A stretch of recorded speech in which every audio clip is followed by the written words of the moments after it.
altas y bajas. Las altas se volvían a subclasificar de acuerdo a su origen en varicosas y no varicosas. Las hemorragias digestivas altas se caracterizaban por vómitos con sangre, melena y a veces hematoquesia cuando el sangrado es mucho, ¿verdad? Y la hemorragia digestiva baja se caracterizaba por hematoquesia, rectorragia, ¿verdad? Y a veces melena también, ¿verdad? Pero cuando es más alto la hemorragia. Bueno, de entre las hemorragias digestivas altas, las más frecuentes eran las de origen no varicoso, o sea, úlceras del duodeno, del estómago, cuadros de esofagitis, cuadros de gastritis, cuadros de lesiones de Diolafoy, teníamos también angiodisplasias, cánceres que también pueden sangrar. Bueno, y entre las varicosas había varices, que eran varices, voy a poner acá para ustedes, varices del esófago, varices del estómago y gastropatías hipertensivas portales. Bueno, causas varicosas y no varicosas. De ellas, las que tienen peor pronóstico son las que son de origen varicoso, ¿verdad? Bueno, las hemorragias digestivas altas causaban complicaciones, más por el hecho de la sangre que es reabsorbida por el tubo digestivo. Primero que todo, la presión baja tanto que el cuerpo entra en un modo de reserva, ¿verdad? Empieza a parar de dializar, ¿verdad? Para poder mantener la mayor cantidad de volemia, ¿verdad? Porque sabemos que con la orina se pierde agua, entonces para de orinar, ¿verdad? O para de filtrar, entonces ya tenemos un sufrimiento renal.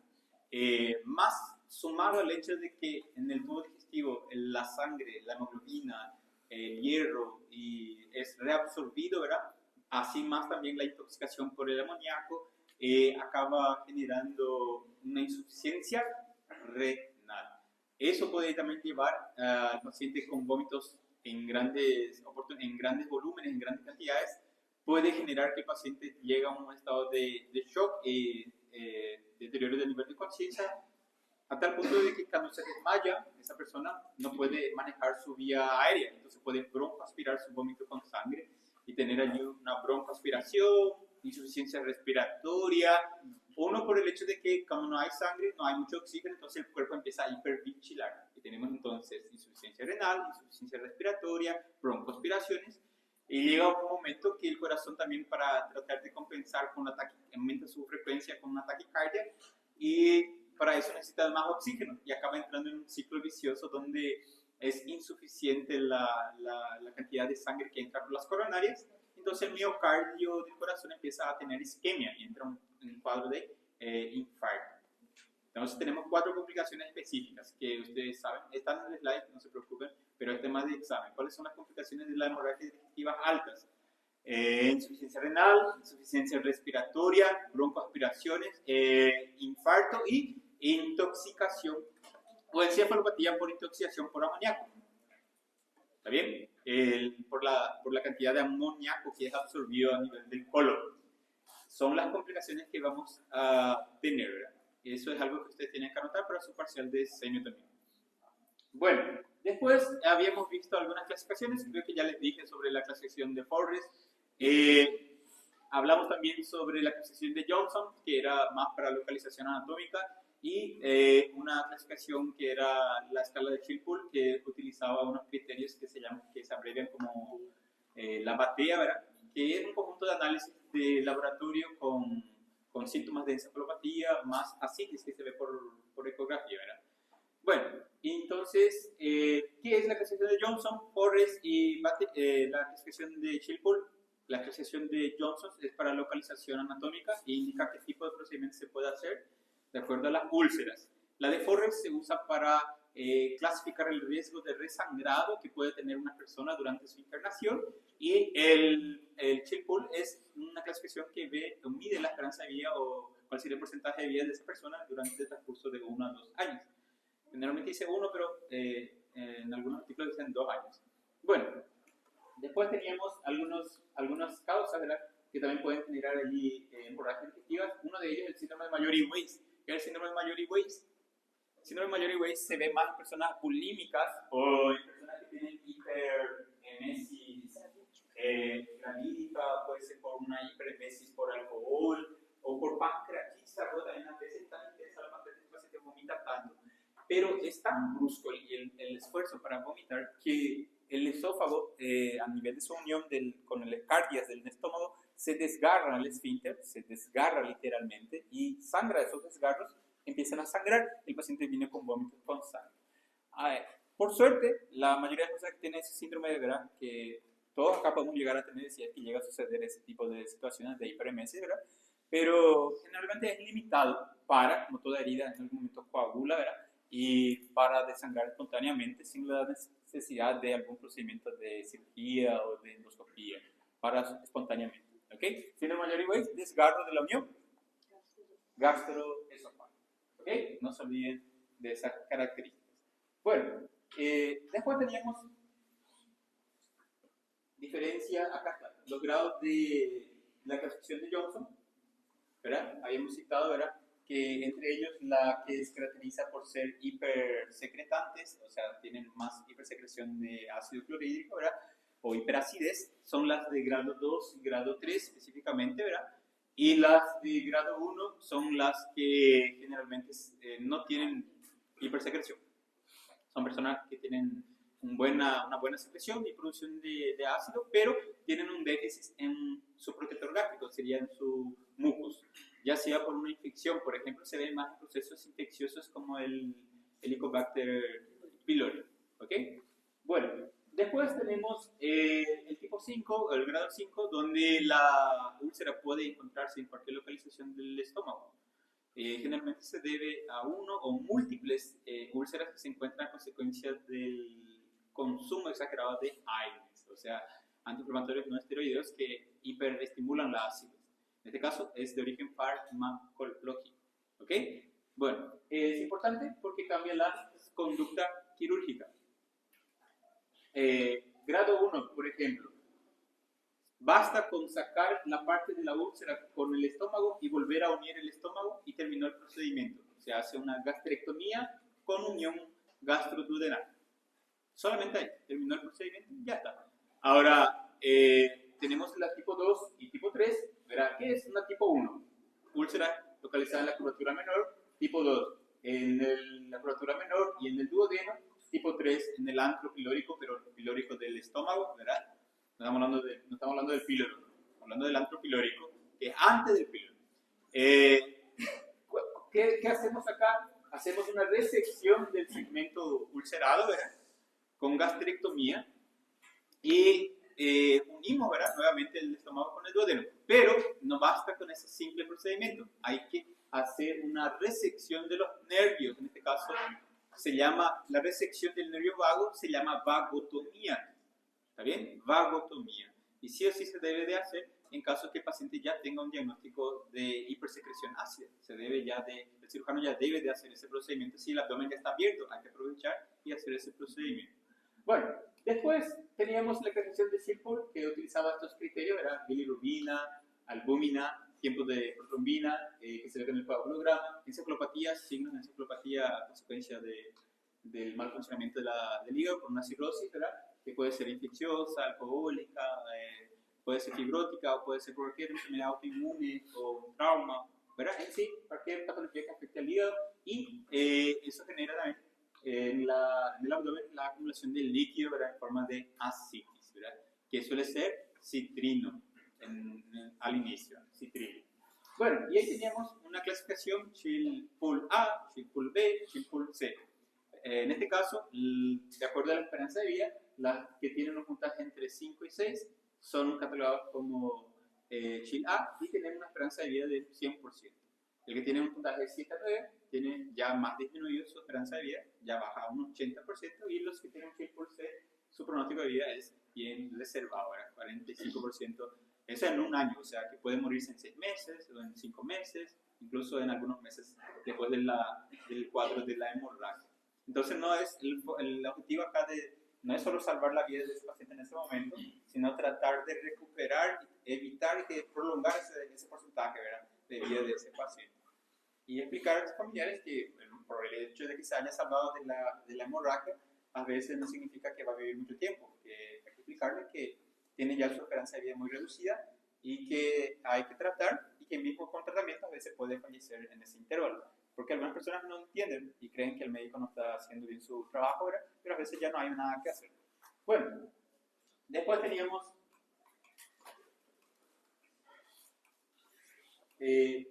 otra cosa que teníamos que hacer en el caso de las, no está aquí, en el caso de las hemorragias digestivas altas, que son de origen no varicoso, úlceras, un paciente que tiene un sangrado, ¿qué vamos a pedirle? Una endoscopía. Bueno, ese es su primer episodio de sangrado. Si el paciente después ya de haberse tratado con la endoscopía, eso es un tema de examen para ustedes. Yo ya estoy formulando una pregunta que salió en otra sala. Puede ser que en el día de ustedes también vuelva a salir, porque es importante. Entonces, si en una hemorragia digestiva alta de probable úlcera, si el paciente ya fue sometido a una endoscopía, ¿verdad? Y se internó y durante la internación, a veces un día o 2 días después del cuadro agudo, vuelve a resangrar, sería su primer resangrado. Si tienen su primer resangrado, ¿qué hacer?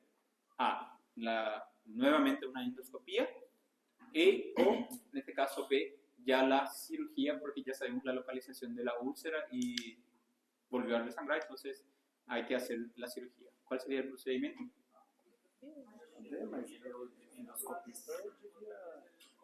Muy bien. Como es su primera reincidencia de la hemorragia, o sea, no confundan primer episodio de vómito con reincidencia. Reincidencia sería el segundo episodio de vómito con sangre. Si es su primera reincidencia, o sea, resumiendo, su vómito posterior a la endoscopía con sangre, ahí volver a pedir la endoscopia. Pero, Dependendo do tempo. não, tem que estabilizar o paciente. Não, eu digo assim, quanto Sí, tempo? no importa el tiempo. Tá. No importa el tiempo. Ahora, claro que internado estamos hablando. Sim, internado. No digo que venga 6 meses después. No, ya pasó, ya es otro el cuadro que generó. Ahora, el paciente que vuelve a tener un primer resangrado, se le hace nuevamente la endoscopia. Ahora, si posterior a esa segunda intervención endoscópica volvió a resangrar con un segundo resangrado, en este caso ya no es más el primero, sino que el segundo resangrado, ahí sí, cirugía. ¿Se entendió eso? Sería el tercer vómito, pero yo no voy a explicar el tercer vómito así, ¿verdad? Voy a decir primer resangrado después de la endoscopía y segundo resangrado después de la segunda endoscopía. Son palabras diferentes, confusas, ¿verdad? La segunda endoscopía va a parar la hemorragia, va a detener, pero si vuelve es porque la úlcera tiene algún vaso que es muy grande y no va a parar solo. Tenemos que hacer entonces la cirugía, que es la gastrectomía. Muy bien, entonces solo se indica la cirugía en el caso del fracaso de la segunda endoscopía. ¿Ok? No se olviden de eso. Bueno, avancemos. Forrest ya creo que ya quedó claro. Vamos a saltar esta parte. Acá están las complicaciones que ya les había dicho: insuficiencia renal, infarto agudo miocardio, broncoaspiración, insuficiencia respiratoria. Faltó aquí agregar la encefalopatía por intoxicación por amoníaco, que ustedes van a ir colocando, ¿verdad?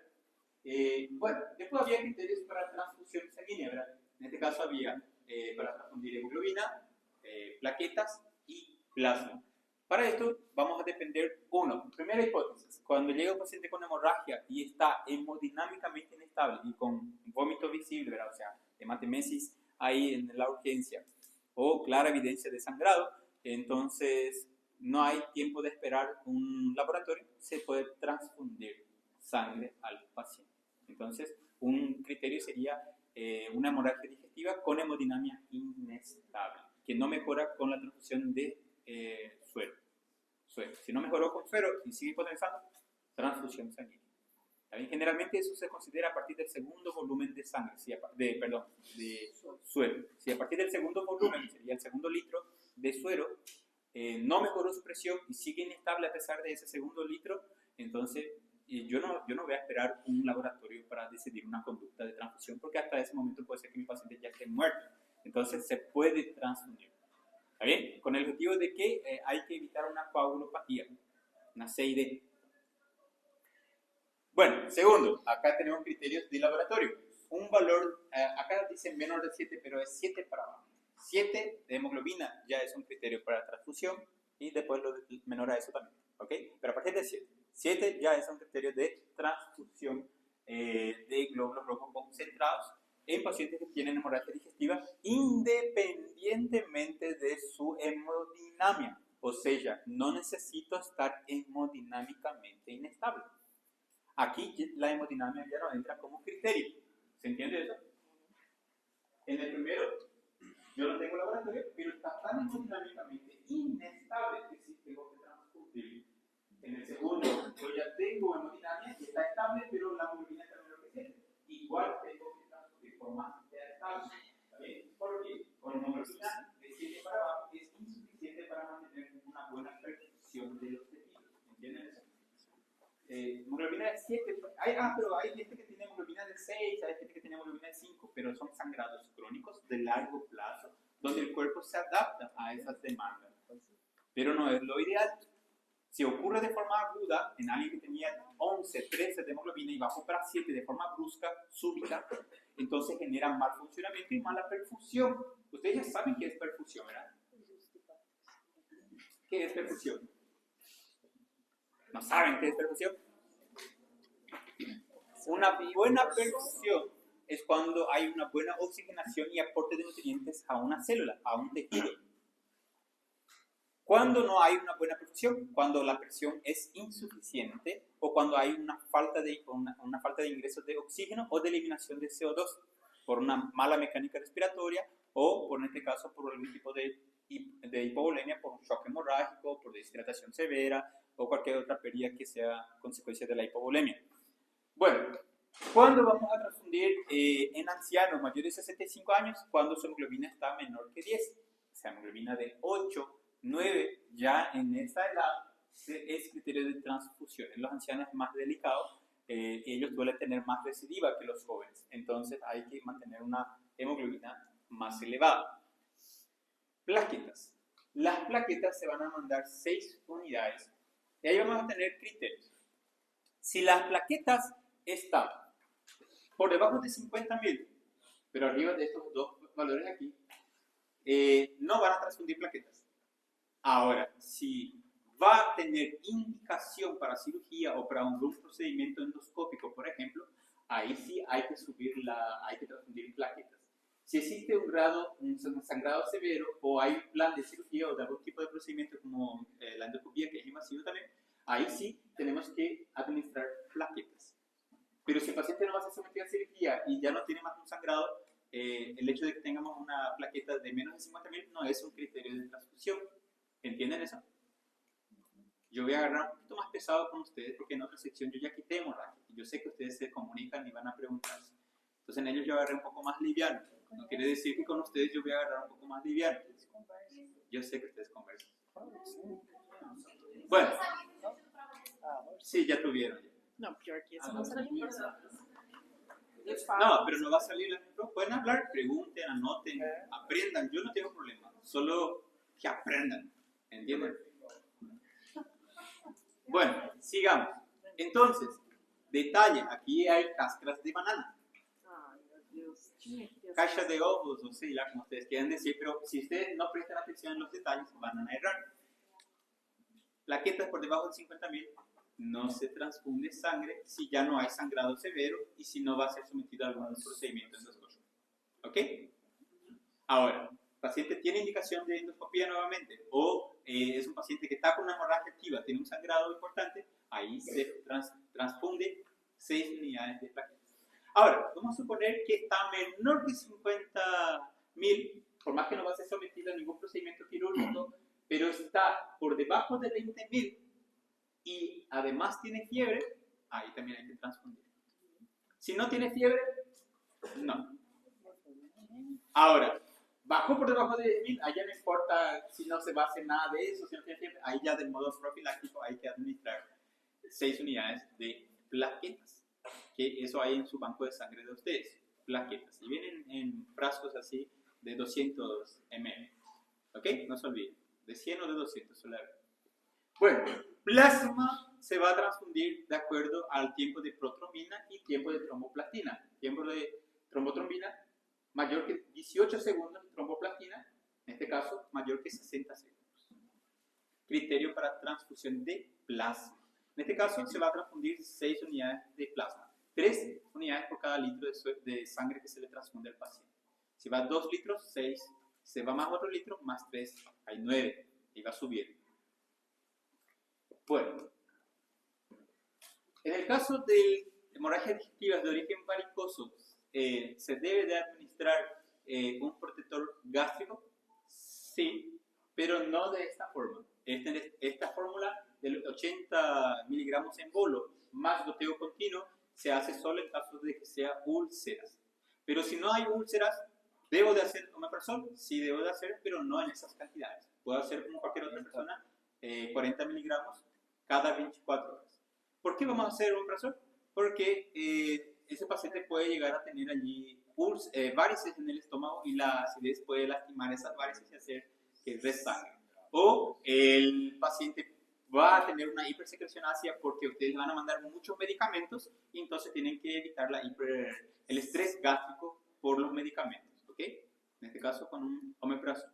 ¿Qué más se usa el omeprazol? Bueno, y habíamos citado también los tratamientos de endoscopía. ¿Cuáles son los métodos de hemostasia? Anotaron eso en la clase pasada. Yo les voy a preguntar en forma de cita. ¿Cuáles son los métodos de hemostasia por vía endoscópica? Hay métodos de inyección, donde vamos a inyectar sustancias que producen vasoconstricción, como la adrenalina, o trombosis, ¿verdad? Química, como en el caso del alcohol, derivados del alcohol, o trombosis fisiológica, como la fibrina o la trombina. ¿Está bien? Entonces hay métodos de inyección que se utiliza para inyectar, ¿verdad? Generalmente se hace en úlceras donde se ve que hay un vaso visible o un sangrado activo, ¿verdad? Ahora, en el caso de que sea varices, por ejemplo, hay los métodos mecánicos. ¿Cuáles son los métodos mecánicos? Ligadura con banda elástica, hemoclips, endoloops, ¿sí? Y suturas manuales por el aparato de endoscopía. Entonces hay métodos de inyección, métodos mecánicos. Y también tenemos el calor, métodos térmicos. A altas temperaturas se puede cauterizar, sí, se puede cauterizar, se puede mediante un electrocauterio cauterizar allí una úlcera y detener la hemorragia o el sangrado. O se puede utilizar métodos que no es necesario tocar, ¿verdad? Pero que emiten tanto calor a altas temperaturas en milisegundos que queman y hacen que pare de sangrar, como el láser o el argoplasma, ¿verdad? Que son métodos sin contacto. Bueno, entonces tenemos métodos de inyección, métodos térmicos y métodos mecánicos. ¿Ok? Los métodos de inyección, como habíamos hablado, la adrenalina, el alcohol, el cianacrilato, la trombina, la fibrina, que producen trombosis fisiológica. El alcohol y el polidocanol producen necrosis y trombosis. Acá está desorganizado más. Adrenalina produce vasoconstricción, el alcohol, el polidocanol producen necrosis por trombosis, la trombina y la fibrina producen trombosis fisiológica. ¿Okay? Bueno, y acá tenemos los métodos térmicos. Hay aquellos que entran, que tienen que tocar la estructura, tocar la vena o la úlcera, tienen que impostar, ¿verdad? Para cauterizar. Hay dos tipos de electrocauterio, uno polar y el bipolar.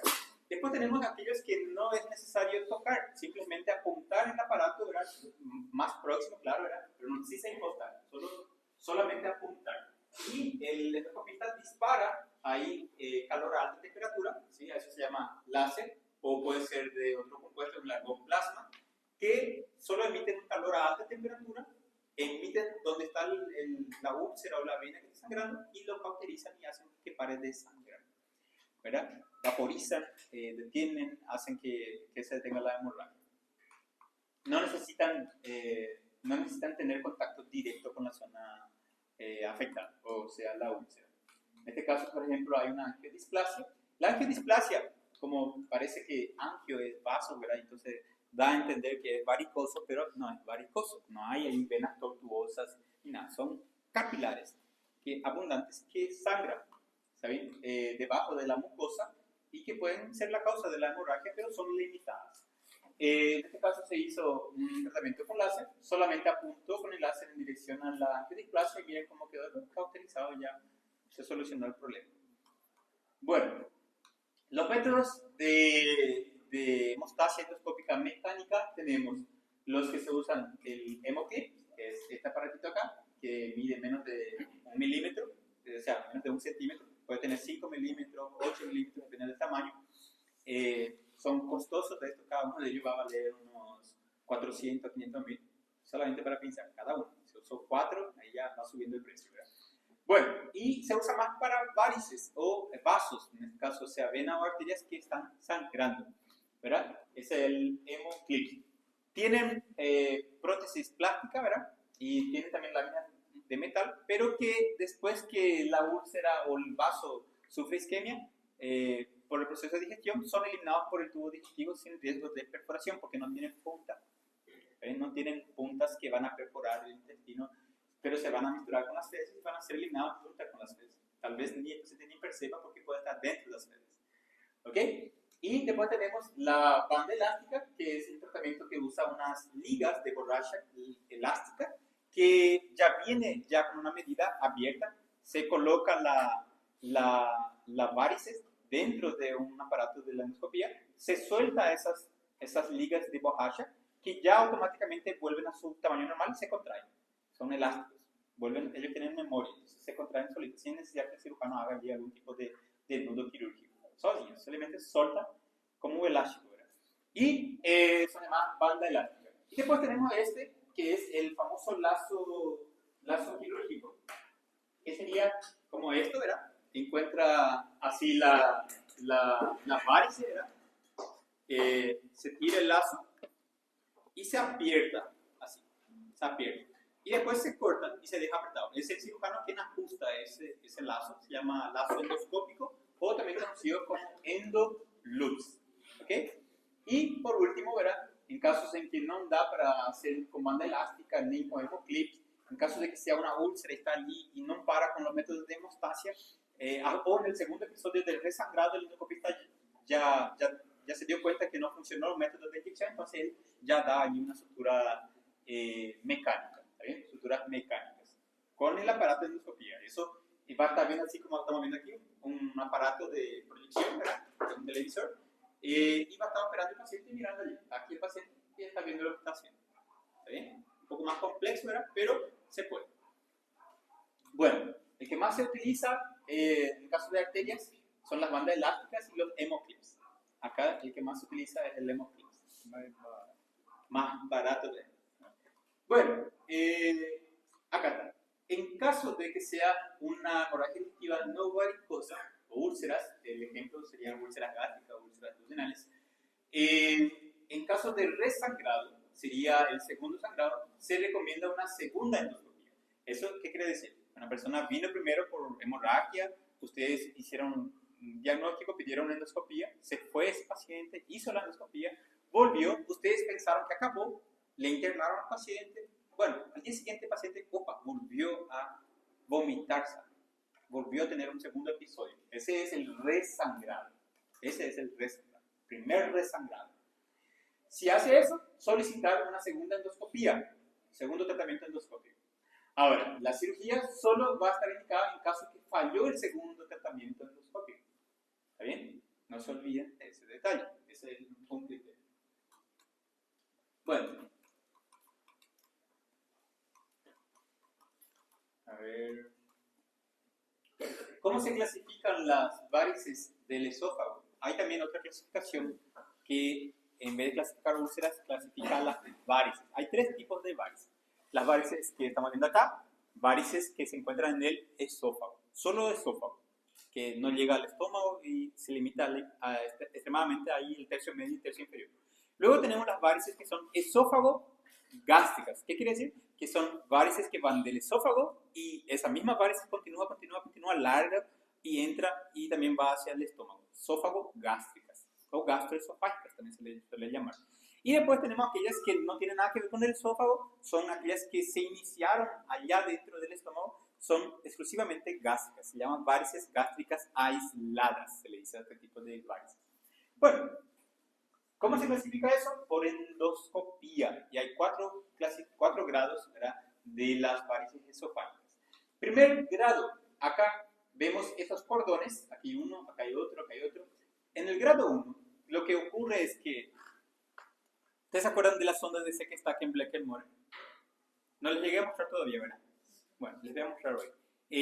Se coloca entonces un balón, vamos a poner que aquí es la luz del esófago, del corredor, ¿verdad?, y acá está la pared. Entra aquí el endoscopio que tiene un globo, un balonillo. Ese globo, ese balón, se insufla, ese balón y va creciendo y comprime el flujo venoso de las varices. Si es un grado 1, al cortar el flujo venoso, todas las varices desaparecen. Desaparecen. Eso es un grado 1. Cuando las varices desaparecen al insuflar el balón, ya es un grado 1. Ahora, si mismo insuflando, las varices no desaparecieron, pero por lo menos se aplanaron más, disminuyeron un poco de calibre, se aplanaron, significa eso. Ahí es un grado 2. Entonces, grado 1 desaparecen con la insuflación, grado 2 solamente se aplanan, no desaparecen. Grado 3.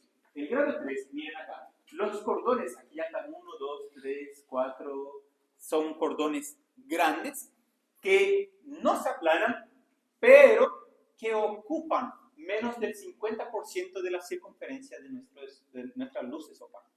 O sea, menos de la mitad es ocupada por las varices.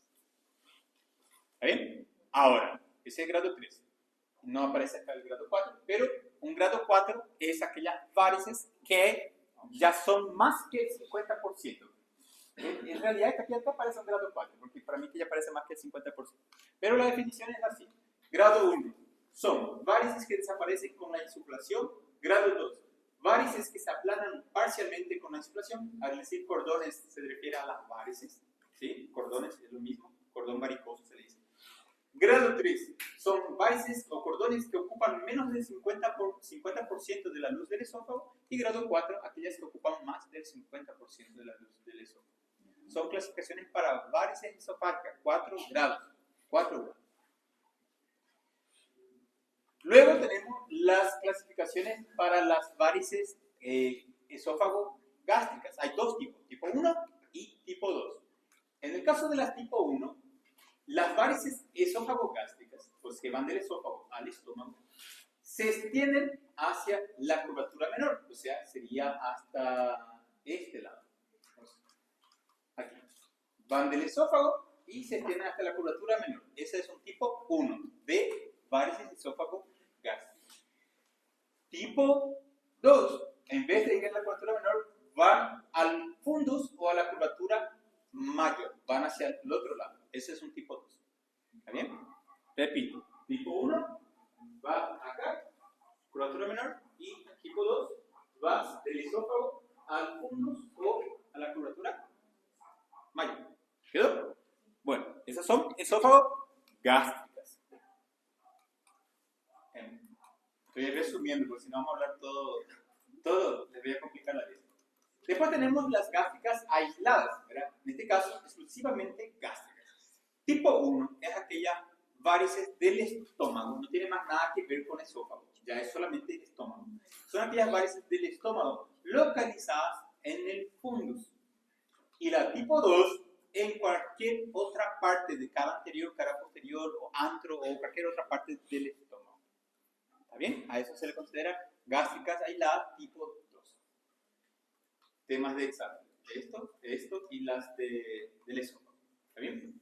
Así como las de clasificación de Forrest, así como la clasificación de Johnson, así como la clasificación o la escala de Chilcott. ¿Está bien? Y el tema de las transfusiones sanguíneas también. Había pequeñas allá que voy a ponerles. Porque como médicos ustedes van a tener, sí o sí van a estar en la urgencia. Yo ya sé que van a estar en la urgencia y va a llegar un paciente con hemorragia digestiva. ¿Y qué van a hacer cuando llegue un paciente con hemorragia digestiva?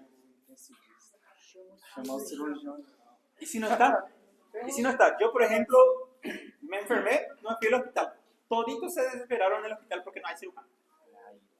Toditos se desesperaron. ¿Por qué? No saben qué hacer. Não, mas tem que estar lá nessa gestão, tem que ter mais, né? Y yo no voy a responder un mensaje del hospital si estoy en mi día libre. ¿Ok? ¿Qué? Ah, não. Corta, apaga tu teléfono. Tem que chamar Não, o tem que vídeo. estabilizar o paciente. Tem jeito.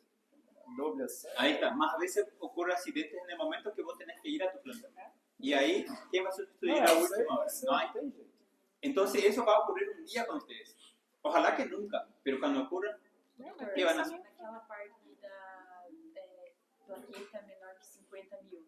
Aí está falando de sangrado severo, mas como é que você meio que quantifica isso?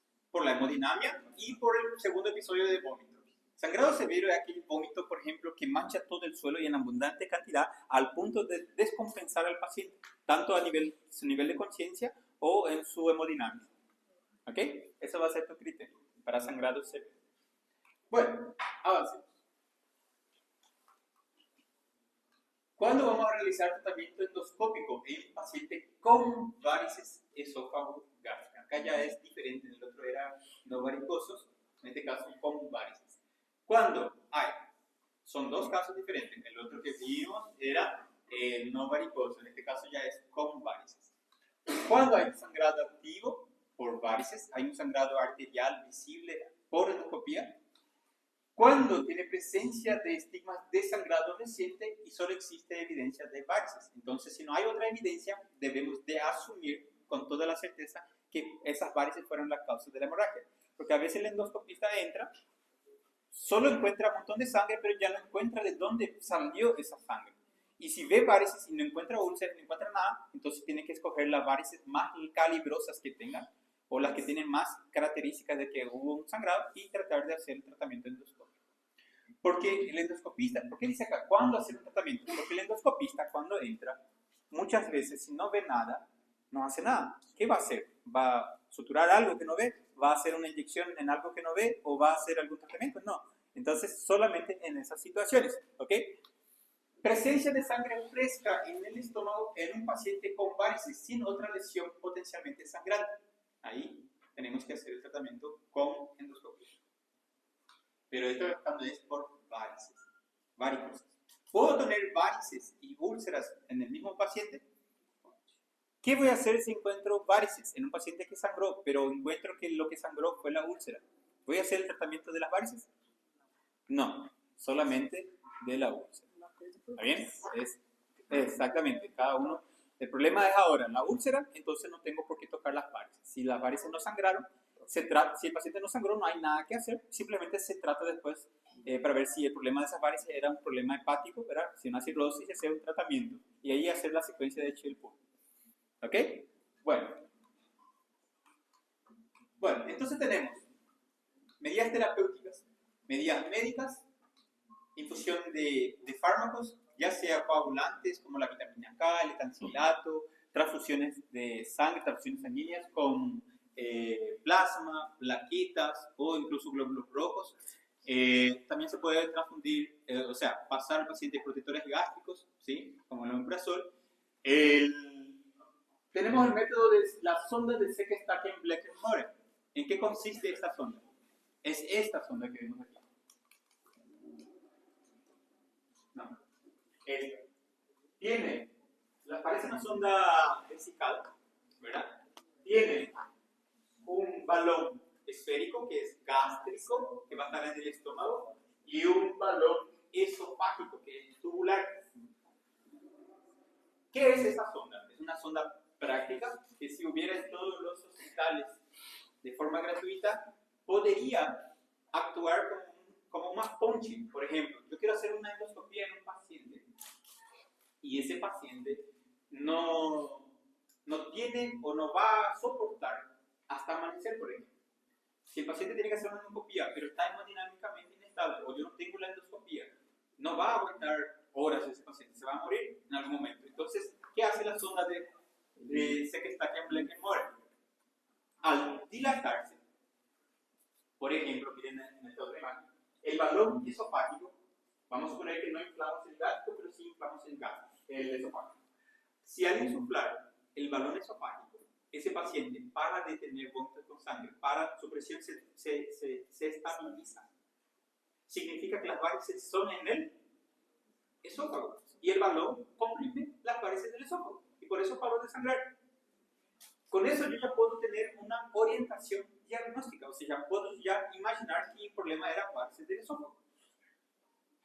Más, si a pesar de hacer eso, sangra, sigue sangrando, entonces la varices es del estómago. Entonces insufla el segundo balón, el balón gástrico. Si paró nuevamente el sangrado, quiere decir que las varices eran en el cardias o en el fundus, la parte alta del estómago. Entonces, solo mantengo al paciente estable. Ahora, si mismo haciendo esos procedimientos, nuevamente va a fallar ahí. Así es, así claro. Bueno, si al hacer esto, para de sangrar, era en el cardias o en el fundus. Y si vuelve a resangrar, es porque es en la parte del antro, la parte baja del estómago. Entonces, ¿qué es la sonda esa que está aquí en Plaquemine-Moore? Es una sonda que actúa como un puente, una ponche, para mantener al paciente vivo por lo menos unas 12 o 24 horas hasta conseguir una endoscopía. ¿Está bien? Actúa como un puente. Y también es diagnóstica, porque ayuda al médico a tener una noción de si es varices esofágicas, si es varices gástricas o si es más abajo. ¿Se entiende? Por ejemplo, si yo hago esto, y mismo si sigue sangrando, puede ser que sea úlceras.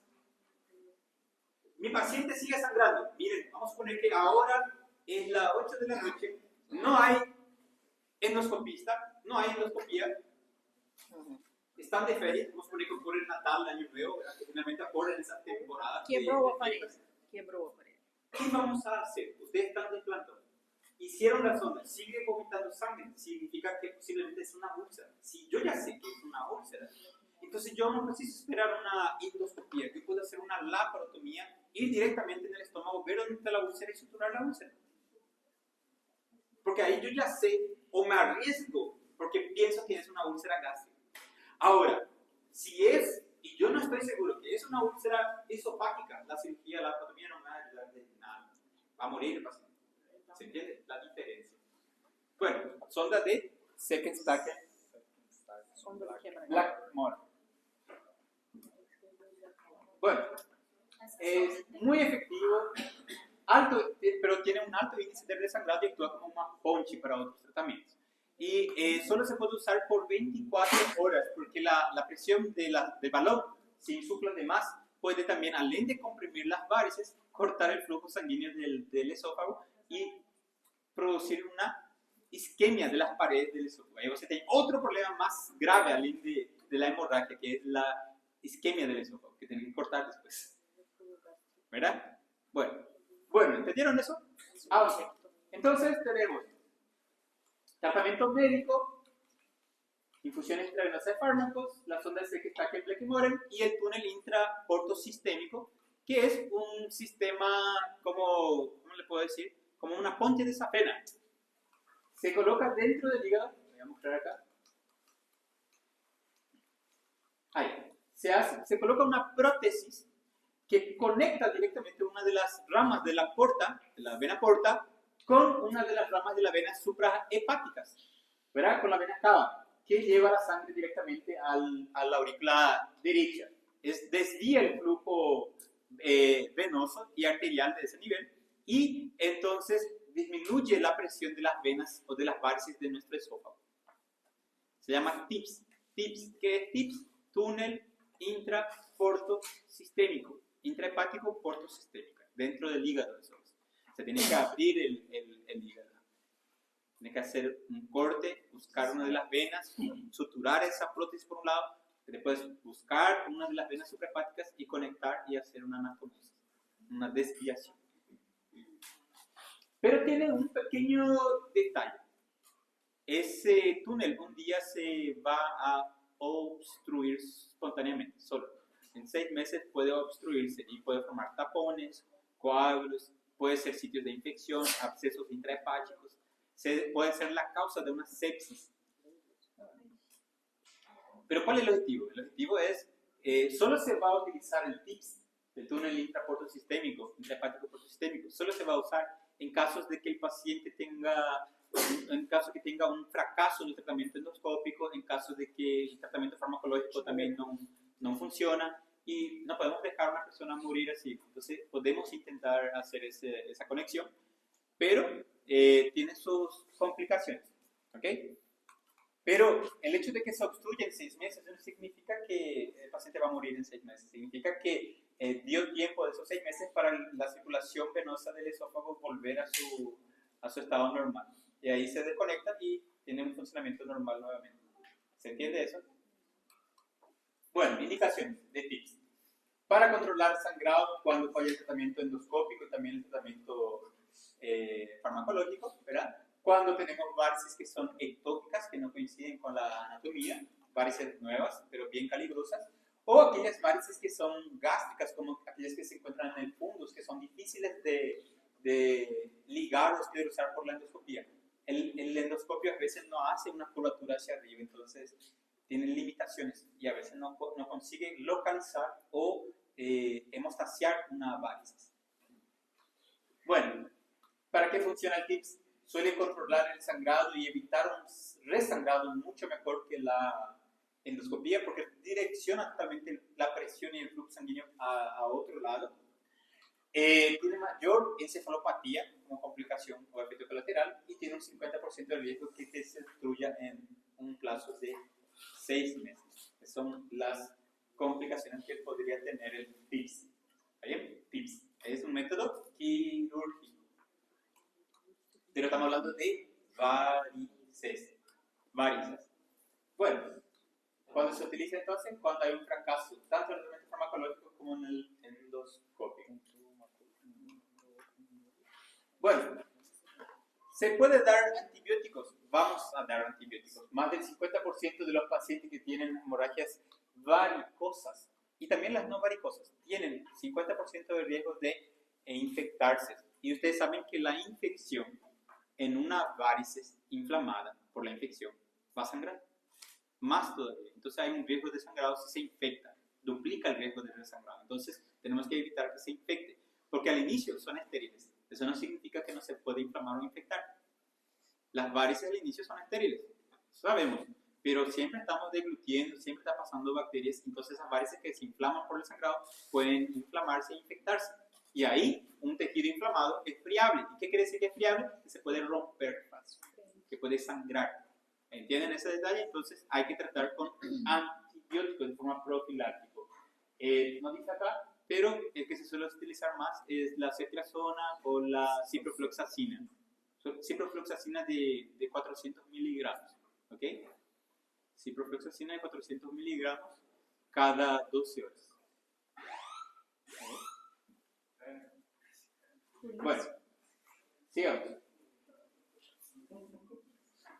Bueno, entonces, tratamiento de primera etapa que se suele hacer en hemorragias varicosas, utilizar drogas vasoactivas como la terliprexina, somatostatina o, en este caso, agregar antibióticos, ceftriaxona, norfloxacina o la ciprofloxacina.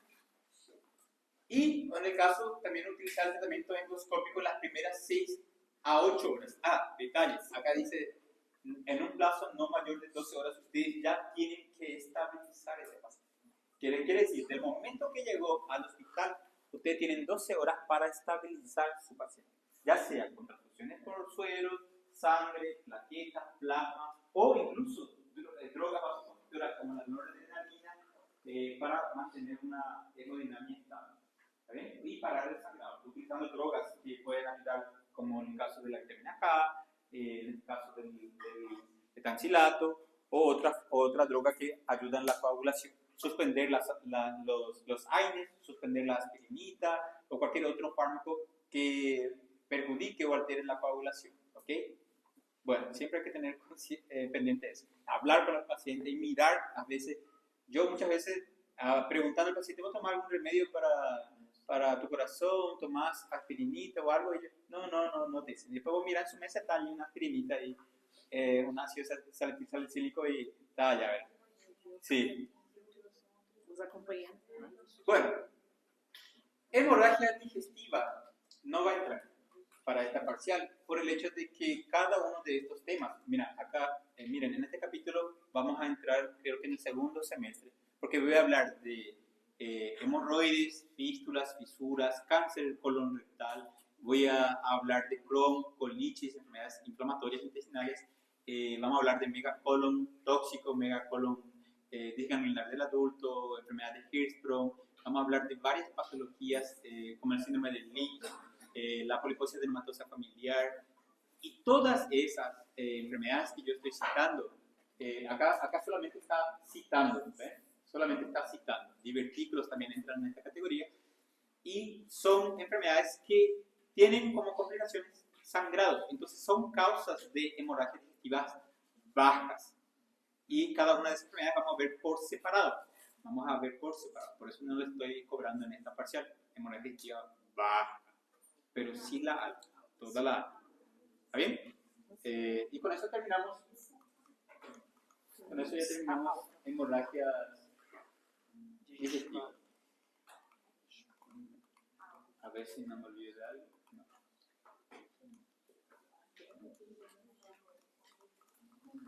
Bueno, repaso mi ahora. Sí.